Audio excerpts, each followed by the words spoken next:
When most people think about having an estate plan, Andrew, they usually think that you have to be very, very rich in order to even think about an estate plan.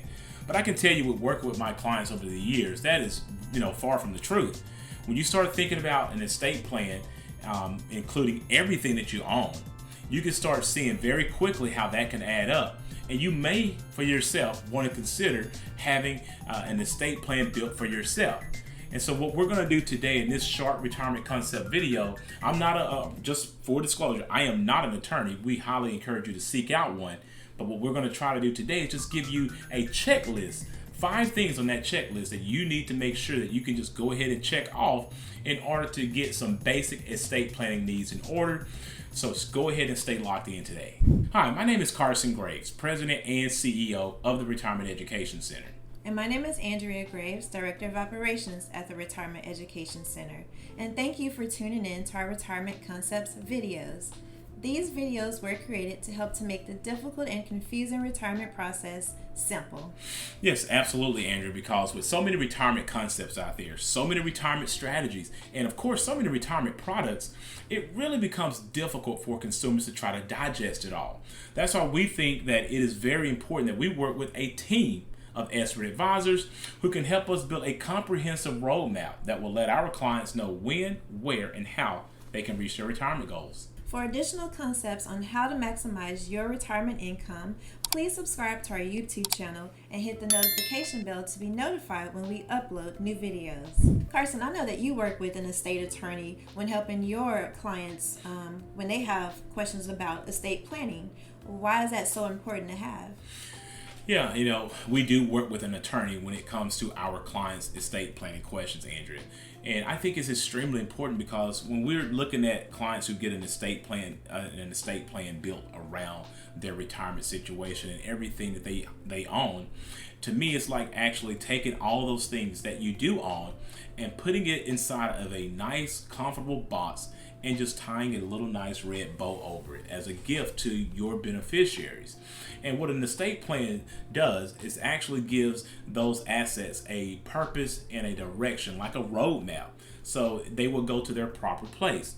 And also, when you have an estate plan, Andrea, it definitely brings down confusion that's definitely has a high probability of taking place when you start talking about stuff. People fight over stuff all the time.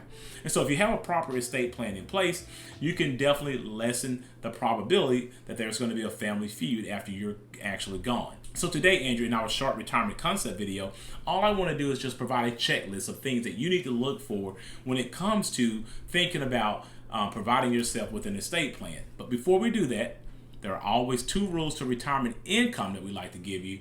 And Andrew, what are those 2 rules? Well, rule number 1 is to never run out of money. And rule number 2 is to never forget rule number 1. So go ahead and get your pen and paper ready and write down these 5 little checklist items that you need to make sure that you look out for when you're thinking about building an estate plan for yourself. Well, Carson, the first step you've noted is taking inventory of all of your property to determine its value. So why is that important?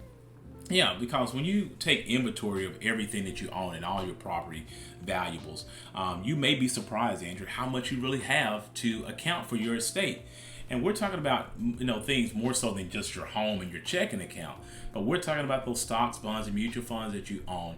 Maybe that art collection that you have, those trading cards that may be valuable to you, coins, land, the motorcycle, the boat. There's so many, your health savings accounts.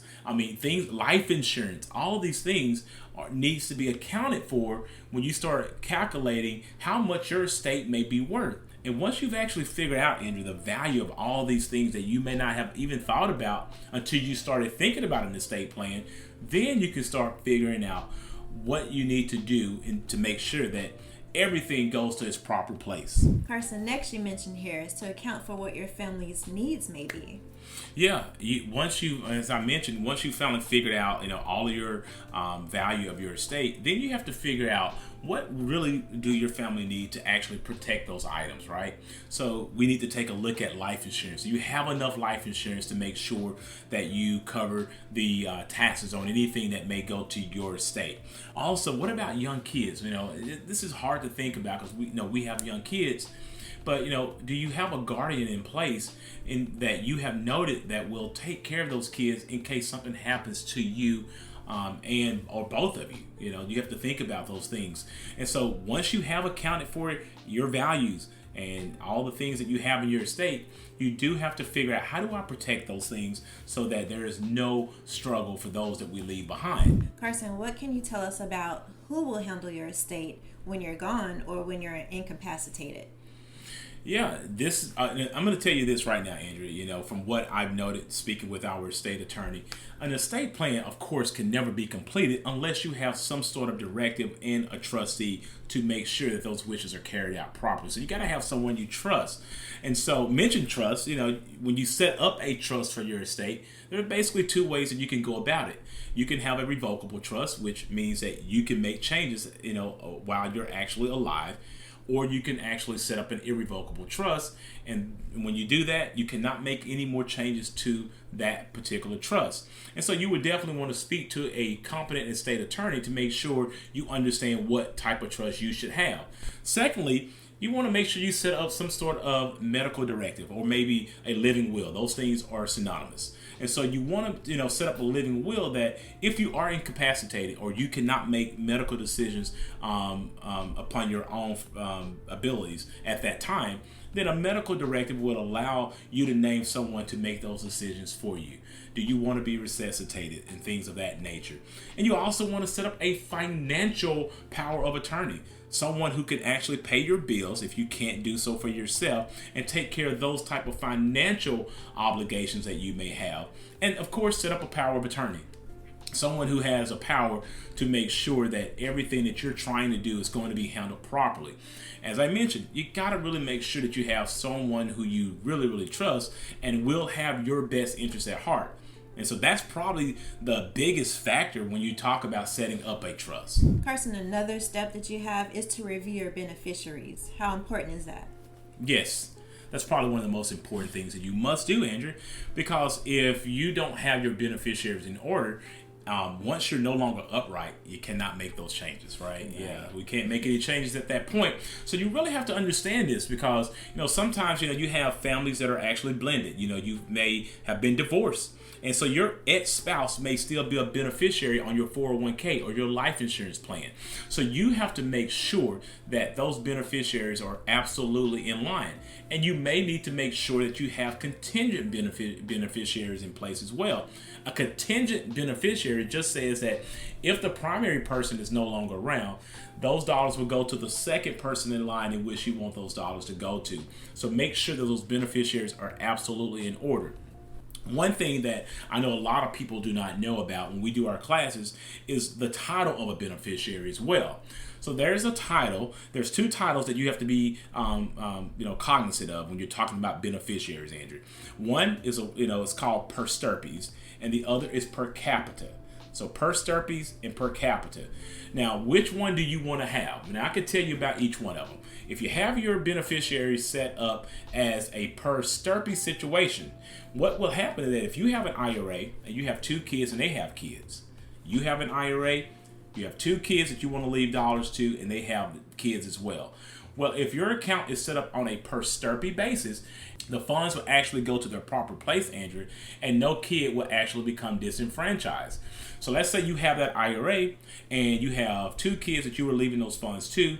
You passed away, but the other kid that you had on the account also had passed away. Well, what would happen is that those dollars will still go to that child's estate, and if they have kids, they will still get their fair share of the estate, and the other child who's alive will still get their half and fair share as well. And when they pass along, that can go to their kids. Now, if you have that account set up as a per capita basis, if you have the same scenario, what would happen is that 100% now, because the other child is not there, 100% of those funds, they're going to go to the other child, leaving the other two kids of the child who's no longer around to be disenfranchised from the estate. So you have to be very, very careful how you actually have those beneficiaries labeled when you have them set up as well. Now, Carson, the last step that you have, which is probably the most important, is to seek professional help. Yes, Andrew. No matter what we've talked about on this video, as I mentioned to you, I am not an estate attorney, but we work with clients on their estate issues, and we always recommend that they seek out an estate attorney to speak with them about what they're trying to accomplish for their estate. No matter if your estate is small or if it's large, having the advice of an estate attorney, of course, is going to help you get everything properly in order and, of course, minimize the mistakes that you may make trying to figure out how to do these things on your own. Carson, thank you again for your insight on this topic, and thank you for watching. And if you found this information beneficial, please subscribe to our channel, like this video, and share it with others. So I really do hope that this information was beneficial for you today. Please understand that these videos are created for educational purposes only, and that you should always seek out your own financial advisor, your own tax advisor, and or attorney regarding your personal situation. Also, if you are looking for a fiduciary financial advisor to help you with these type of complex financial matters, we highly recommend that you click on the link in the description below and go ahead and schedule a free 1-hour consultation with us today. For more information on this topic or any of our other topics that we've shared in our other videos, please feel free to reach out to our office or leave any comments or questions in the section below. After this video, please check out our other videos that we've created that will give you tips on how to maximize your retirement. And if you like this video, please give it a thumbs up, subscribe to our YouTube channel, and share it with a friend. Thanks for watching, and remember, if you have questions, we have answers.